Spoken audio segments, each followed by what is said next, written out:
Tesla pulls another move no one saw coming, which won't just benefit Tesla, but it will move the entire electric car revolution a few steps forward. Forbes contributor Tom Moloughney will be here to help us grasp the epic proportions of this move. Plus, in other electric car news, Lucid is now a real car company. XPeng Motors unveils a new flying car in a robot unicorn.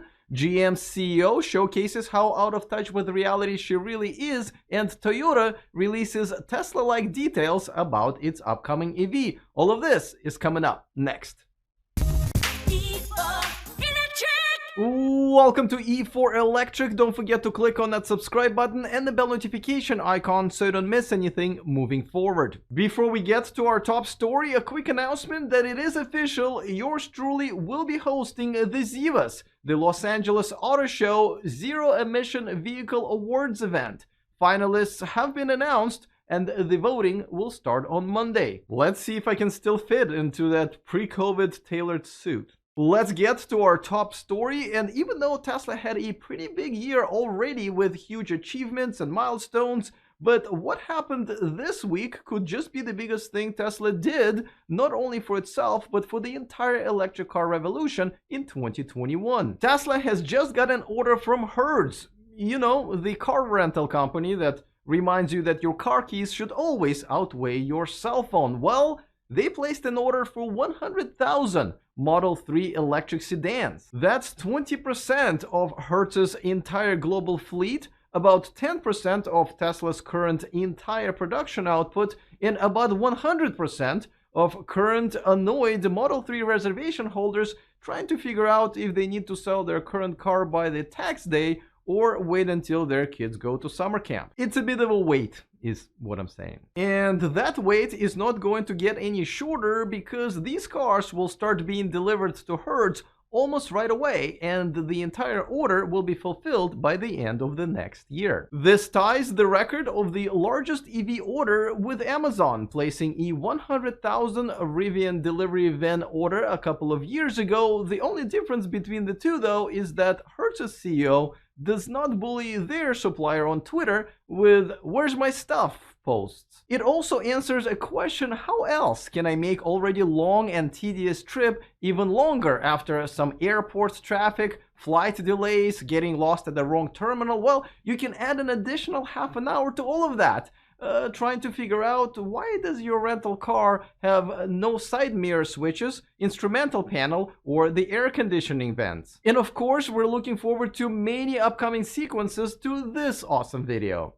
But not all 100,000 Model 3s are for rent. Half of them will be made available to Uber drivers for a little over $300 a week, including insurance and maintenance. So now you can film your drunk passengers yell and scream at you with an already built-in camera. See? Convenience. Hertz CEO has also confirmed that the company has an option to buy an additional 100,000 Model 3s for the Uber program. It's either that or for when the first 100,000 are in a shop having gasoline drained out of their charging ports. But that's not it. Hertz has hired a superstar to be a spokesperson for this deal. I will tell you who that is in just a second. But before that, a quick reminder that this video is brought to you by our new sponsor, Masterworks. A really cool new way to invest into something you never thought you could afford. I'll tell you all about it at the end of this video. I should mention that Hertz has just come out of bankruptcy, but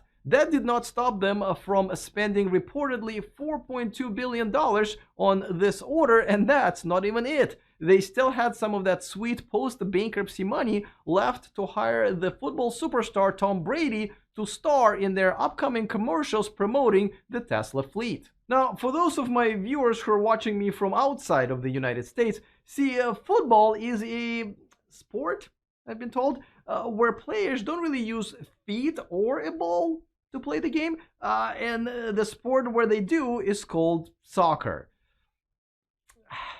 My brain hurts.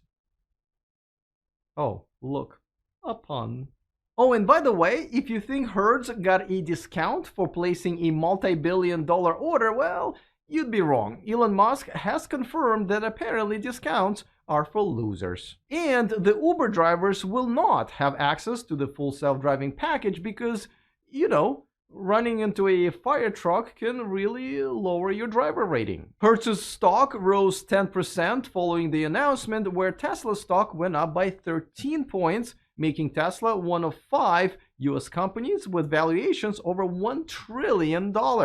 Though Morgan Stanley target price change to $1,200 a share played a role as well. For more on this multi-layer story, we turn to the Forbes contributor, the host of the State of Charge YouTube channel, and most importantly, a Tesla Model 3 owner himself, Tom Moloughney. All right, Tom, so listen, you and I know that the best way to get somebody to like and want to buy an electric car is to get them into one, either riding along or driving. And essentially, this creates 100,000 electric demo cars all over the place that people will be using over and over.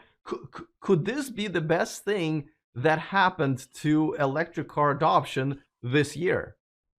Well, I'm so happy that you brought up that point, that these aren't just going to be regular rental cars.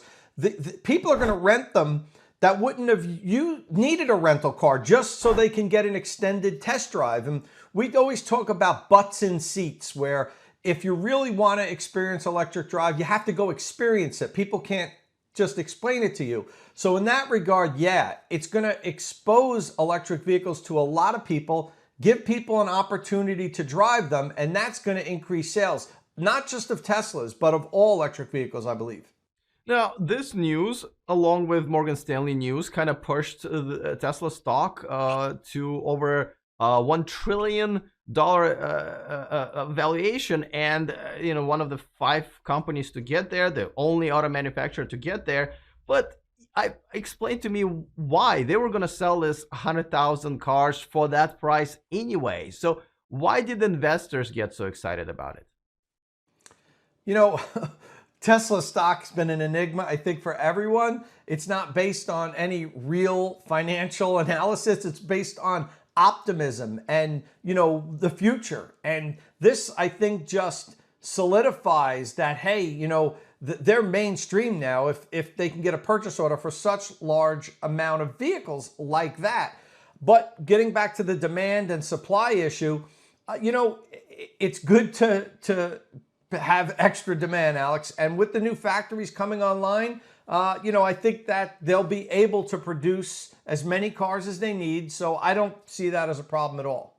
Well, you brought up an interesting issue, right? I mean, demand has not been a problem for Tesla, but with, they're going to double the number of factories and probably the production in the next year or so, which I think is a reasonable assumption. The competition is out there. There are more and more pretty decent electric cars being produced, mass-produced.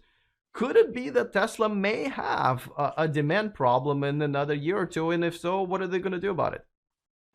So could it be? Of course it could be. But personally, I'm not going to bet on that. It just seems like Tesla just keeps increasing demand for their vehicles.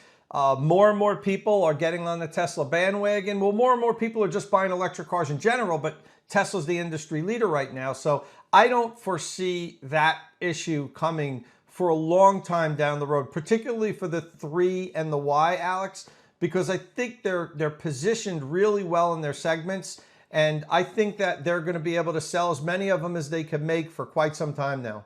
Now, here's another question. Tesla has innovated in technology a lot, but this is something that another company like Volkswagen or Ford could have innovated by selling their cars to a rental company, right? Or Uber or something like that. How is this always Tesla that's paving the way? And this is something that other companies could have easily done. They haven't, and Tesla, once again, made one step forward beyond them.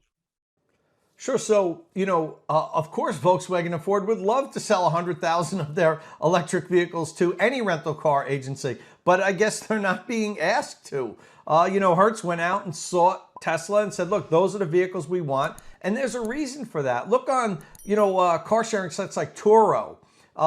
It's littered with Teslas. And I've used the service. a few times myself to rent Teslas when I came out to California and when I went on business trips. So, you know, they're in demand. People want to rent these cars. People want to experience these cars. And that's why they went after Tesla. I'm sure Volkswagen or Ford would have loved to have landed this deal, but it's Tesla that did. Did you guys know Tom also has a YouTube channel? I guess who doesn't, but his is really good, and I put a link to it in the description of this video. Before we get to the next story, let's check out the grumpy comment of the week. And this one comes from Vinny. He says, as for your shirt, your plaid model has the exact same pattern used on a scarf I threw out in the 70s. Coincidence? Now, first of all, Vinny, when a fashion statement survives the 70s, you know it's a real deal. And secondly, when a whole week goes by, and the biggest insult that I get in my comment section is for my shirt, I feel like a Toyota or Honda executive. You know, not doing my job right. But let's move on to the next story, and Lucid is now a real car company as it finally delivered its first cars to their first customers over the weekend. This now makes the Lucid Air officially take on the crown of the longest EV range in the world at 520 miles, and most likely it will be the EV with the fastest charge rate, but the independent tests are yet to come. It's been a long journey for Lucid Motors. I remember meeting their original team back in 2018, where they were the only electric car displayed at the Monterey Car Week. And much like my plaid shirt, I still have that jacket and my haircut.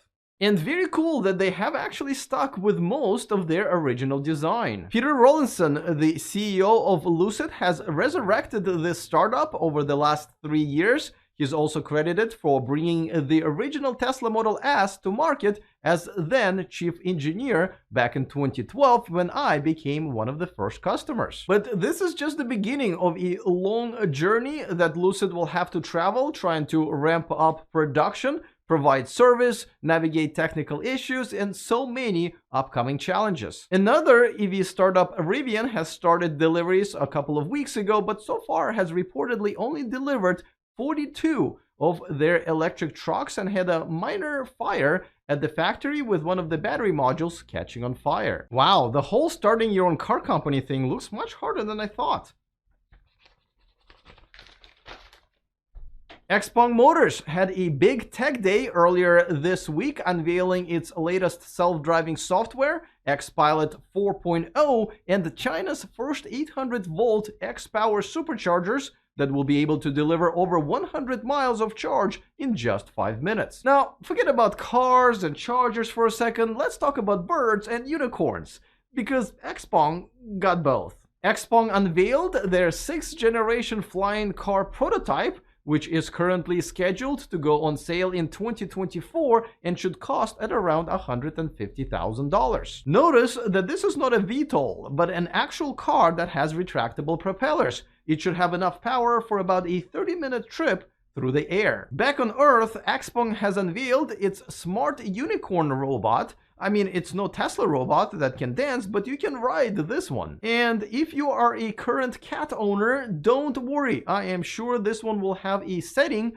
of fully ignoring you once you get home after knocking your iPad to the floor. Let's move on to another unicorn, a CEO of a car company who thinks that they can catch Tesla in the next few years. I'm talking about Mary Barra, the CEO of General Motors. You know, the car company that is not making any electric cars right now because every single car of their only electric model is recalled and production is temporarily stopped. And the only other two GM's electric models that are coming on the market in the next year are the Hummer EV with a price tag over $100,000 and a Cadillac Lyriq at around $50,000. Not sure how Mary sees this playing out, but here's what she had to say during her recent appearance on CNBC. Do you think that you can catch Tesla by 2025?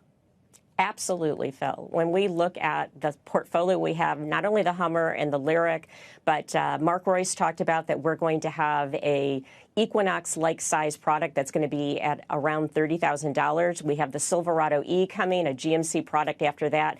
And again, all the other products that we haven't announced yet, I am very comfortable because when people get into these vehicles, they are just wowed. So we will be rolling them out, and we're going to just keep working until we have #1 market share in EVs. Wow, I guess those fire fumes can really make you disoriented and confused. Earlier in the interview, the host Phil LeBeau asked her about how is that Tesla was able to navigate the chip shortage with record deliveries while GM wasn't. Now, I'm not even going to bother you with her BS answer, but kudos to Phil for actually asking the question. While kicking and screaming about not wanting to make electric cars, Toyota is actually bringing one to market globally by the middle of the next year, and this week they have unveiled a few interesting features of their electric crossover bZ4X. First, it will apparently have a solar roof, which is kind of cool, but it will only add about 1,000 miles of range per year, which is less than 3 miles a day. I think this is a type of a range improvement that you get by simply closing a window all the way up or getting a smaller dog.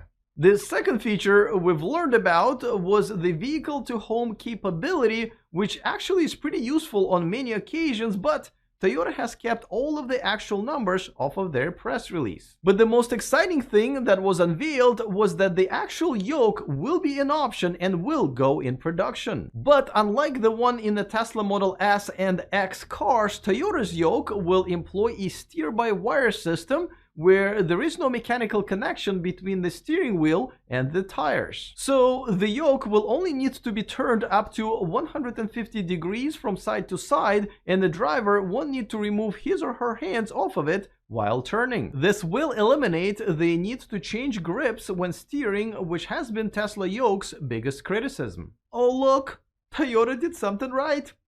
You know, they might be, what's the right word? Going places. Let's talk about our sponsor, Masterworks, and it's gotta be one of the most interesting and unique ways to invest your money. What I'm about to show you is one of the most innovative ways to invest that I've ever seen. It's not stock or gold or crypto, it's actually art. So why invest in art? For starters, come to find out that contemporary art many times outperforms the most traditional investments like the S&P 500 by almost threefold in the last 25 years. And I know you're probably saying, Alex, I don't have millions of dollars to invest into pieces of art. Well, you don't have to. You can now own shares in some of the most amazing art within the Masterworks platform. All you have to do is create an account, browse their list of offerings, and click on the painting you want to invest in. You can hold on to it until it sells to collect your portion of the proceeds, or you can sell it to someone else. How cool is that? There is a wait list to be approved, but if you use the link in the description of this video, you'll bypass the line. Happy art shopping. All right, looking forward to all of your comments. Other than that, see you guys next time, and remember to stay charged.